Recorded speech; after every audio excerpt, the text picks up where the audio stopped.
मैं इसलिए संभालूं because we all are ultimate purpose is to become the better version of our self. ये हमारा पर्पस है. हम क्या करते हैं, शरीर की एज देखते रहते हैं. शरीर की एज में वो बड़े हैं, ओहदे में वो बड़े हैं, हो सकता है एज में वो बड़े हैं, हो सकता है पोजीशन में वो बड़े हैं, हो सकता है और भी जो आपके प्रिविलेजेस हैं उसमें बड़े हैं, हो सकता है सोल पावर में आप ज़्यादा बड़े हैं. बहुत प्यारी दोस्ती कह सकते हैं. वो पहले एक बहुत फेमस टीवी एंकर हुआ करती थी, तो उसके साथ मैं एक बार कॉफ़ी पी रहा था और ऐसे किसी वार्तालाप से बातचीत शुरू हुई. तो and she is a very beautiful looking, very nice and very influential person. उसने कहा कि जब मैं टेलीविज़न एंकर हुआ करती थी तो उस समय वायर्ड माइक्स होते थे, तो उसको शर्ट के अंदर से घुसाना पड़ता था. तो हमारे माइक दादा होते थे, तो वो आके माइक्रोफोन डालते थे.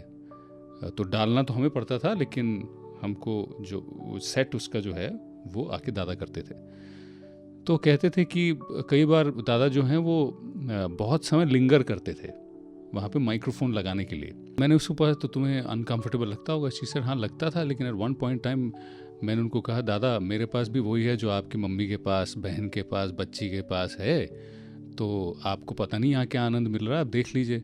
तो ऐसे तुमको बुरा लगा, उनको बुरा लगा, उनको अजीब लगा. शी सेड नहीं, मुझे उस दिन बड़ा लिबरेटिंग लगा.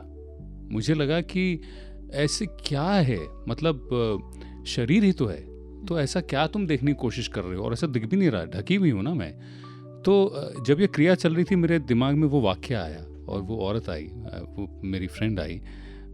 और इसी सिचुएशन में मैंने औरों को भी देखा है जहाँ वो बहुत इरिटेट हो जाते हैं. तो जब आपने इसके पहले हम बात कर रहे थे कि ultimately it is how we think and process the information, और हम कैसे हर चीज़ पे रिएक्ट करते हैं वो हम पे होता है.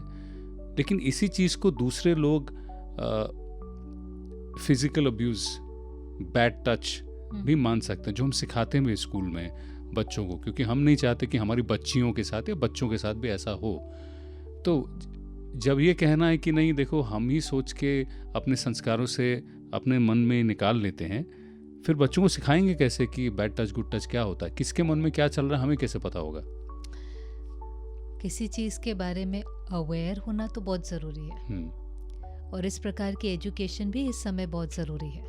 ऐसा नहीं है, टाइम्स जब बदलते हैं और जिन चीज़ों की ज़रूरत होती है, चाहे वो सेक्स एजुकेशन है, चाहे वो गुड टच है, बैड टच है, उसकी एजुकेशन होना उसमें गलत नहीं है. लेकिन जब आप कहते हैं कि मैंने जब उसको बोला और मुझे बहुत लिबरेटिंग फील हुआ, now I am not saying आप बोले भी नहीं, लेकिन कई बार जब हम बहुत ज़्यादा किसी चीज़ को सप्रेस कर लेते हैं, फिर जब हम उसको एक्सप्रेस करते हैं तो हमें कई बार वो बहुत लिबरेटिंग फील होता है. आप दबा रहे हैं ना, अंदर ही अंदर आप सफ़र कर रहे होते हैं, फिर आप एकदम बोल करके बहुत लिबरेटिंग फील करते हैं, पर ज़रूरी नहीं है कि उसका इम्पैक्ट सही ही होगा. अच्छा, केयरफुल होना बहुत ज़रूरी है. कहाँ कन्फ्रंट करना है, कहाँ नहीं करना है, कहाँ किसी और को बता करके अपने को सेव करना है.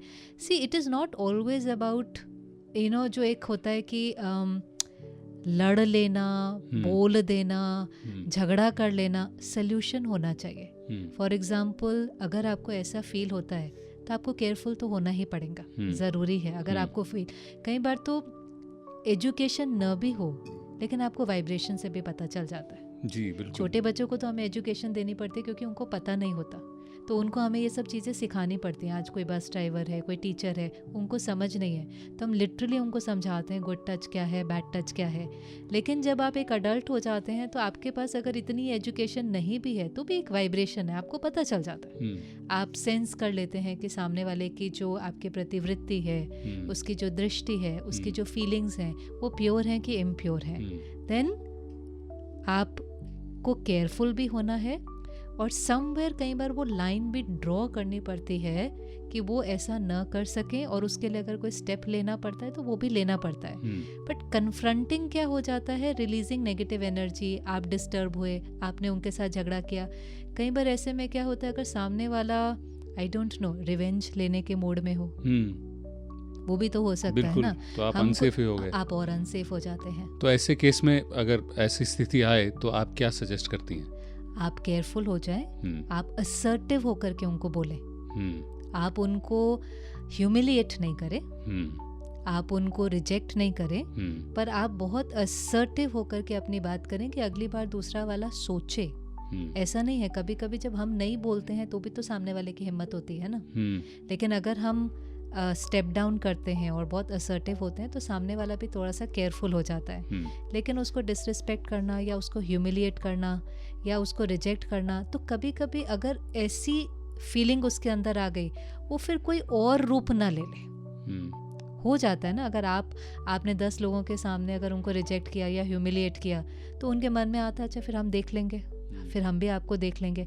हमें लगता है हम कोई कम नहीं है, जो हम है भी नहीं। We will not allow anybody to take advantage, ऐसा नहीं है, चुप भी नहीं रहना है। लेकिन जैसे कहते हैं ना कि डिग्निटी, आप अपनी भी डिग्निटी बना करके रखें, सामने वाले की भी डिग्निटी बना कर रखें। जो कहना है कहें, हो सके तो जितना रिस्पेक्टफुली हो सके कहें। नहीं तो फिर आप अगर कहीं भी काम करते हैं तो आजकल तो हर वर्क प्लेस पर इतना सपोर्ट सिस्टम है। पहले तो नहीं होता था, लेकिन आज कॉर्पोरेट हाउसेस हैं, मीडिया हाउसेस हैं, एक विमेन के लिए अभी बहुत अच्छा सपोर्ट सिस्टम है, बहुत अच्छी काउंसलिंग्स हैं, बहुत अच्छे ऐसे हैं जहाँ आप आकर अपनी कंप्लेन या आपकी जो भी प्रॉब्लम है आप उसको डिग्निफाइड वे में रखें। आप पहले बोल लें, असर्टिव भी हो जाएं, उसके बाद भी अगर लगता है कि ये नहीं ठीक हो रहा है, आप उस बात को बड़ों तक कहें या जो रिस्पॉन्सिबल है उन तक कहें। लेकिन I personally, I don't know for everybody, I can't say it for everybody, but I've always felt कि अगर आप कोई गलत तरीका यूज़ करते हैं तो उसका फिर गलत इम्पैक्ट भी किसी न किसी रूप में कभी ना कभी लौट आता है। तो इसी पे एक और किस्सा याद आता है मुझे हाल फिलहाल में। तो अज्यूम करिए पर्सन ए है जिसका बॉस है person B. Just one thing, देरी भी नहीं करें। ये भी बहुत इम्पोर्टेंट है। आप एक बार उस चीज़ को चला लें, फिर दूसरी बार चला लें, फिर 10 बार चला लें, नहीं, ये कोई चलाने वाली चीज़ नहीं होती है। अगर आपको सच में लगता है, पता आपको लग गया है कि इनकी जो वाइब्रेशन है वो ठीक नहीं है, या तरीका ठीक नहीं है, या इनका जो इंटेंशन है वो ठीक नहीं है, वेरी फर्स्ट टाइम पहली बार में ही उनको क्लियर करें, डोंट मेस विथ मी। लेकिन आप, जो मुझे इम्पोर्टेंट लगता है कि हर एक की डिग्निटी को मेंटेन करना चाहिए। क्यों? कोई कितना भी गलत हो, हमें उसके लेवल पर नीचे जाने की क्या ज़रूरत है। लेकिन in a case which is what I want to ask you, जब मैं उस पावर स्थिति में नहीं हूँ कि आपको बोल सकूँ कि यार don't mess with me. Example, employee को जो तकलीफ़ होती है वो कहता है कि मेरा जो मैनेजर है वो बहुत अच्छा मैनेजर है लेकिन इनसिक्योर मैनेजर है, उसमें इनसिक्योरिटी है। वो हर बार ताना देता है कि अच्छा जब मैंने बोला तुमने नहीं किया, सामने वाले ने बोला तुमने कर दिया। तो सह लेती है एम्प्लॉय, कहती है ठीक है वरना तो अच्छा ही बॉस है, कभी कभार इनसिक्योर। लेकिन कभी कभार वो इनसिक्योरिटी धीरे धीरे बढ़ती है। अब परेशान हो रहा है एम्प्लॉय कह रही है यार कब तक सहूँ। तो वो जाके जब सुपरवाइज़र आता है, सुपरवाइज़र कह देती है यार थोड़ी तकलीफ़ हो रही है। सुपरवाइज़र कहता है टेंशन मत लो, मैं मैनेजर से बात करता हूँ। सुपरवाइज़र जाके मैनेजर से बात करता है, यार क्या कर रहे हो तुम, अच्छे आदमी हो, छोटी सी चीज़ है उसको सॉल्व कर दो। मैनेजर वैसे भी इनसिक्योर है, वो कहता है अच्छा ऐसा किया। वो जाके एम्प्लॉय की और क्लास ले लेता है। तो ऐसे केस में जब आपने कहा employee should be prepared for consequences, but ये कॉन्सिक्वेंस तो मेरे काम की वजह से नहीं हो रहा था। मैंने जाके प्रॉब्लम सॉल्व करने की कोशिश की, सुपरवाइज़र के पास गया, सुपरवाइज़र ने मैनेजर की क्लास ली, अब मैनेजर आ गया, अब तो तुम्हारा जीना मैं परेशान कर दूंगा। दो चीज़ें हैं, इनसिक्योरिटी अलग चीज़ है, it is one personality trait. लेकिन जब आप बात करते हैं किसी का गलत व्यवहार, you know when we were talking earlier about bad touch, good touch, या इस दैट इज़ वेरी डिफरेंट। वो तो रॉन्ग की कैटेगरी में जाता है ना। कई चीज़ें होती हैं जिसको हमें सॉर्ट आउट करना है, हम उस पर वर्क कर सकते हैं। वो आपके अंदर इनसिक्योरिटी है, मेरे अंदर थोड़ी जेलसी हो सकती है, आपके अंदर गुस्सा बहुत है, I could be very sensitive. हम में से कोई परफेक्ट नहीं है, तो ये हो जाते हैं हम सबकी कोई छोटी छोटी इमोशनल बीमारी, वो एक अलग चीज़ है। वो आप टीम के अंदर होंगे तो आप सोचेंगे वो सारे परफेक्ट है, वो ऐसे परफेक्ट टीम और perfect boss I don't think आपको मिलेंगे। लेकिन एक चीज़ होती है जिसको आप वर्क नहीं कर सकते, वो थोड़ा रॉन्ग के कैटेगरी में आती है, जैसे डोमेस्टिक वायलेंस है, फिजिकल अब्यूज़ है, गलत तरीके से टच करना है। वहाँ पर जब आप किसी के पास जाते हैं that is very different, then you have to take help. आपने असर्टिव होकर के बोला, आपने अपनी तरफ से मेहनत कर ली, वहाँ बहुत सहन नहीं करना होता, that is not the place, उसको टॉलरेट नहीं करना होता, वहाँ पर कोई सोल्यूशन निकालना होता है, even if it is to an extent कि मे बी आपको जॉब भी छोड़नी पड़े, बिकॉज वो कई चीज़ें नहीं सहन करनी होती, दैट इज़ इनजस्टिस, वो अनएथिकल हो जाता है। लेकिन जब आप इस चीज़ को इनसिक्योरिटी से नहीं कंपेयर कर सकते, इनसिक्योरिटी या जेलसी ये एक संस्कार है, वो किस लिए हो सकता है, माना समझो आई कुड बी इनसिक्योर सिर्फ इसीलिए कि मुझे ऐसा लगता है शायद मैं अपनी पावर नहीं लूज़ कर दूँ, मैं अपनी वैल्यू नहीं लूज़ कर दूँ, आई एम लिटिल इनसिक्योर, मैं अपने से ही इनसिक्योर हो रहा होता हूँ। सो इनसिक्योर व्यक्ति क्या करता है, बहुत कंट्रोल करने की कोशिश करता है, बिल्कुल, दैट इज़ द साइन। जो जितना इनसिक्योर होगा ना, वो बहुत कंट्रोल करने की कोशिश करता है, उसको लगता है कि अगर मैं कंट्रोल करूँगा और सामने वाला अगर मेरे अनुसार कर देगा, सो दे स्टार्ट फीलिंग सुपीरियर और वैल्यूड और रिस्पेक्टेड कि हाँ मना मेरी पोजीशन सेफ है, मैं जीत गया। Every insecure person you know will have a little team and they want to control them, और उसमें उनको लगता है कि मैं सेफ हूँ, बट जिसको हम कंट्रोल करते हैं वो सफोकेट हो जाता है। नेचुरल सी बात है कि अगर आपको कोई बहुत ज़्यादा ऑर्डर करेगा, कंट्रोल करेगा, तो आप सफोकेट हो जाएंगे। ऐसी सिचुएशन में आई विल नॉट सजेस्ट कि आप सीधा अपने सुपरवाइज़र के पास जाएं। अच्छा, वो कोई बहुत अच्छा सोल्यूशन नहीं है, वो तो लास्ट सोल्यूशन है, वो ज़रूरी नहीं है। ऐसी सिचुएशन में आपको, हम जब टीम में काम करते हैं तो हमें पहले तो सामने वाले का सिर्फ अपना दुख नहीं देखना होता, सामने वाले की बीमारी भी देखनी होती है। You know, we're so engrossed in our hurt only that sometimes we're not able to see कि वो इमोशनली बीमार है, ये उनके अंदर संस्कार है। इनसिक्योर पर्सन को सिर्फ रिस्पेक्ट चाहिए और कुछ भी नहीं है। अगर आप थोड़ा सा इस बात को समझ जाएं, और अगर कोई इनसिक्योर है और आप उसको समय प्रति समय कह दें कि नहीं हो जाएगा, will do it your way, will try, उसको रिस्पेक्ट ही चाहिए। आप जैसे उसको थोड़ा थोड़ा रिस्पेक्ट देना शुरू करेंगे, उसकी इनसिक्योरिटी ऑटोमेटिकली कम होने लगेंगी। पर हमारे साथ क्या होता है, उल्टा हो जाता है। जब वो इनसिक्योर हैं, वो हमें कंट्रोल करने की कोशिश करते हैं, हम उनके अनुसार करने के जगह और उल्टा करते हैं। होगा ऐसा ही ना, if you try to control me, I don't want to be controlled, so I will do something different. आप मुझे कहेंगे ये करो, then I will listen to somebody else, I will do that way, क्योंकि मुझे लगता है आप मुझे हर्ट कर रहे हो। जब मैं आपके अनुसार नहीं करूँगा, then you will be hurt. Are you getting it? हम एक दूसरे की बीमारी से प्रभावित हो जाते हैं और एक दूसरे को समवेयर और नीचे ले जा रहे हैं। पर्पस क्या होना चाहिए? एक दूसरे को ऊपर लेकर के जाना। अगर मुझे समझ में आ रहा है कि सामने वाला इनसिक्योर है, तो थोड़ा सा कैसे हम उसको हेल्प कर सकते हैं, कैसे हम उसको सपोर्ट कर सकते हैं, उसको थोड़ा सा इन्वॉल्व कर लें, उसको थोड़ा सा वैल्यू दे दें, उसको थोड़ा सा रिस्पेक्ट दे दें, थोड़ा सा कम्युनिकेट कर लें। इनसिक्योर व्यक्ति को थोड़ा ज़्यादा कम्युनिकेट करना पड़ता है। कई बार सवाल आता है, मैं क्यों करूँ, बड़े तो वो हैं, ओहदे में भी, उम्र में भी, रिस्पेक्ट में भी, सब कुछ तो दे रखा ऑर्गेनाइजेशन ने, उनको मुझे संभालना है, मैं क्यों जाके संभालूँ उनको? मैं इसलिए संभालूं because we all, are ultimate purpose is to become the better version of our self. ये हमारा पर्पस है।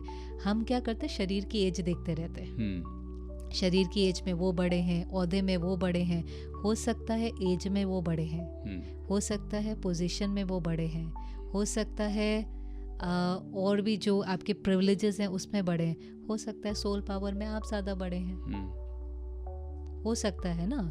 उसमें कितनी बार कई पेरेंट्स आकर के कहते हैं, ये बात तो मैंने अपने बच्चों से सीखी। होता है कि नहीं होता? ये तो उन्होंने मुझे सिखाया, मैं चिंता में थी, पर उसने आकर के कहा, मम्मी डोंट वरी ना, इट इज़ ओके, हो जाएगा, डोंट वरी। होता है ऐसा कि नहीं होता? तो एज में तो वो छोटे हैं, पर कभी कभी वो भी हीलिंग करते हैं। और आपने कभी कभी देखा, छोटे बच्चे बहुत अच्छी हीलिंग कर लेते हैं। अरे कमाल! जितनी हम भी नहीं कर पाते उतनी हीलिंग वो कर जाते हैं। और जब हम ऐसा करते हैं तो पहला बेनिफिट किसको होता है? हमें, करने वाले को होता है ना। आप एक चीज़ हमेशा याद रखना, देने में लेना समाया है। देने में लेना, अरे वाह, देने में लेना ही समाया, वाह। देने में लेना, जब हम दे रहे होते हैं, फॉर एग्जाम्पल आज हम ये नॉलेज औरों के साथ शेयर कर रहे हैं, सबसे पहले बेनिफिट किसको होगा? खुद का। सबसे पहले बेनिफिट हमारा होगा, सबसे पहले हमारे कान सुनेंगे। देने में लेना समाया है, माना यू विल ग्रो। आप अगर किसी को रिस्पेक्ट देंगे, आप अगर किसी से प्यार से बात करेंगे, आप अगर किसी को थोड़ा सा ज़्यादा कम्युनिकेट कर देंगे, आप ही बढ़ रहे हैं, आप भी तो ग्रो हो रहे हैं ना। अच्छा, देने में लेना समय, जो देंगे वही वापस मिलेगा, वही वापस मिलेगा। आप उनकी इनसिक्योरिटी को ख़त्म कर सकते हैं, उनको थोड़ा थोड़ा रिस्पेक्ट देकर ख़त्म कर सकते हैं, पर हम उनको हील नहीं करना चाहते। हम यही कहते रहते ये ऐसे क्यों करते, ये ऐसे क्यों करते, ये ऐसे क्यों करते। हम परफेक्ट हैं। तो इसमें कभी कभी एक बात आ जाती है कि दिस इज़ लाइक रिस्पेक्ट देने में दिक्कत नहीं, मैं तो रोज़ ही रिस्पेक्ट देती हूँ। एक चीज़ में वो जेलस हैं, इनसिक्योर हैं, आप कह रहे हैं नहीं उनकी आप नेगेटिविटी मत देखो, आप थोड़ा उनको और रिस्पेक्ट दो, तो ये तो उनको बटर करने जैसा हो गया। मैं क्यों करूं बटर उनको? हम बटर नहीं कर रहे हैं। हाँ। हम क्यों बटर करें? अगर हम जेन्युइनली किसी को respect, see again it's about the intention ना। इंटेंशन में क्या है? बटर करने की इंटेंशन होती है when I want something from you, और वैसे रिस्पेक्ट देने की इंटेंशन होती है आई जेन्युइनली रिस्पेक्ट समबडी ना।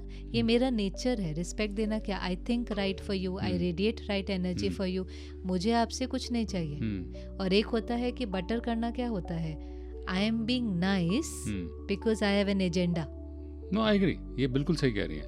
बट वो एम्प्लॉय कह रहा है मैं तो रिस्पेक्ट करती हूँ, मैं तो मैनेजर को बहुत रिस्पेक्ट करती हूँ, वो इनसिक्योर हैं, उल्टा आप मुझे ही आके बोल रहे हैं। मैं आपको सुपरवाइजर के पास प्रॉब्लम लेके गई हूँ, आप मुझे बोल रहे हैं। तो बीमार कौन है? बीमार कौन है? जैसे घर में कोई बीमार होता है तो फिर सेवा किसको करनी पड़ती है? जो ठीक है वही तो सेवा करेगा ना। अगर समझो मदर भी बीमार है तो ओहदे में तो मदर बड़ी हो गई, लेकिन अभी घर में मदर बीमार है तो सेवा किसको करनी पड़ेगी? बच्चे को। हुआ था ना, हमने देखा ना कोविड आदि में पेरेंट्स बीमार थे तो बच्चे कर रहे थे ना सेवा, कि बच्चे ये कह रहे थे कि नहीं हम क्यों सेवा करेंगे, ये बड़े हैं ये सेवा करें। इसमें बड़ा छोटा नहीं होता है। बट वो घर है हमारा, हमको संभाल के चलना है, घर है, प्यार है, बहुत सारे रिश्ते हैं, ये प्रोफेशनल सेटअप है, अपना काम करो जाओ। आप अपने घर से ज़्यादा समय कहाँ रहते हैं? ऑफिस में रहते हैं। तो इसको घर बना ले। इसको घर बना। घर क्या होता है? जब दो लोग काम करते हैं तो वो एक रिश्ता ही है ना। चाहे आप उसको सी एनर्जी तो एक्सचेंज हो ही रही है। आप घर में 1 घंटा रहते हैं, 8 घंटा आप ऑफिस में रहते हैं। अगर वहाँ आप कंफर्टेबल नहीं होंगे तो वही एनर्जी तो आपने घर लेकर के जानी है। वही एनर्जी तो घर लेकर के जानी है ना, जो यहाँ पर 8 घंटा एक्सपीरियंस करेंगे। और अगर यहाँ पर आप उसको अच्छे से नहीं लिव इन करेंगे तो घर जाकर वही तो अपने परिवार को रेडिएट करेंगे। इट इज़ जस्ट लाइक हम सब परफेक्ट तो नहीं है। वर्क एक मीडियम है। सी वर्क भी क्या है? इस जर्नी के दौरान हम सब अपने को बेटर बना रहे हैं। कौन कह सकता है कि हम परफेक्ट हैं? आज आप अपने बॉस के बारे में कह रहे हैं कि वो बहुत इनसिक्योर है। शायद उस बॉस से पूछेंगे तो उसके भी मन में कोई ना कोई बात होंगी कि नहीं होंगी। उसको लगेगा ये बहुत रिस्पेक्टफुल नहीं है, ये बहुत कम्युनिकेट नहीं करते हैं, ये बहुत अपनी मर्जी कर सकते हैं। हो सकता है कि नहीं हो सकता। अब एक है कि हम एक दूसरे की कमियां देखते रहें, उसका चिंतन करते रहें, वो डिफेक्ट बढ़ता जाएगा। अगर उनकी कमी का इफेक्ट मेरे पर होगा तो वो मेरा डिफेक्ट बन जाएगा। और हमें फ्लॉलेस बनना है, हमें डिफेक्टेड नहीं बनना है। हमें हमारा एम क्या है? आप एक बार उनकी बीमारी देखेंगे ना, क्या है हम सभी अपनी अपनी बीमारियों में इतने उलझे हुए हैं। If you really see insecurity कोई कंफर्टेबल फीलिंग थोड़ी ना होती है। बट ये भी बिल्कुल सही है। हम सब में इतनी चीज़ें हमारे खुद के दिमाग में चल रही होती हैं, हम खुद अपने जीवन से इतने जूझ रहे होते हैं कि सामने वाले की बीमारी देखने का समय नहीं है हमारे पास। रिश्तों का पर्पस क्या है? बट मुझे तो रिश्ता ऑफिस में कायम करना ही नहीं है। मुझे करना है अपना काम करूं, जाऊं, और ठीक है यहाँ पे आया, काम किया। तो फिर क्या फ़र्क पड़ता है? अगर वो आपसे वो इनसिक्योर भी हैं तो रहने दें, क्योंकि मेरे काम को अफेक्ट कर रहा है वो। तो इसीलिए तो ना, रिश्ता क्या है? एनर्जी का एक्सचेंज है। ऐसे नहीं होता मुझे नहीं बनाना। सी कभी कभी कई लोग क्या करते हैं, रिश्ता तोड़ देते हैं, डिवोर्स ले लेते हैं, अलग अलग रह रहे होते हैं, फिर भी एक दूसरे के बारे में सोच रहे होते हैं। हाँ बिल्कुल होता है ऐसा कि ज़्यादा ही सोचते हैं, ज़्यादा सोचते हैं, कम सोचते हैं, पर हो सकता है ना। सो ये कोई रिश्ता ऐसा नहीं होता है कि हम दो एक साथ रहते हैं तो हमारा रिश्ता है, पेरेंट चाइल्ड का रिश्ता है। रिश्ता एनर्जी का एक्सचेंज होता है। अगर बार बार जैसे हम बार बार मिलते हैं, बार बार रिकॉर्डिंग करते हैं, बार बार, तो हमारा एक रिश्ता बन जाएगा कि नहीं बन जाएगा? आप कुछ मेरे बारे में सोचेंगे, मैं कुछ आपके बारे में सोचूंगी। अब मैं कहूँ नहीं ऐसा नहीं हो, हम आए, हम रिकॉर्ड करें, हम चले जाएं, पर ऐसा नहीं होता ना। हम आएंगे, हम रिकॉर्ड करेंगे, ज़रूर आप मेरे बारे में कुछ सोचेंगे, मैं कुछ आपके बारे में सोचूंगी, then you will go back. फिर आप अपने परिवार को कहेंगे आज हम मिले थे, हमें अच्छा लगा या नहीं अच्छा लगा, या बहुत अच्छा लगा या बहुत बोरिंग लगा। So this is how it is. रिश्ता is what you are thinking about that person, वही रिश्ता है। रिश्ता मन में बनता है, रिश्ता मन में बनता है। मन में आप उस व्यक्ति के बारे में क्या सोचते हो। तो जब हम रिस्पेक्ट देने की बात कर रहे हैं तो हम उनके बारे में मन में क्या सोच रहे हैं, बस उतना ही तो चेंज करना है। आपने यहाँ चेंज किया ना, वहाँ अपने आप चेंज हो जाएगा।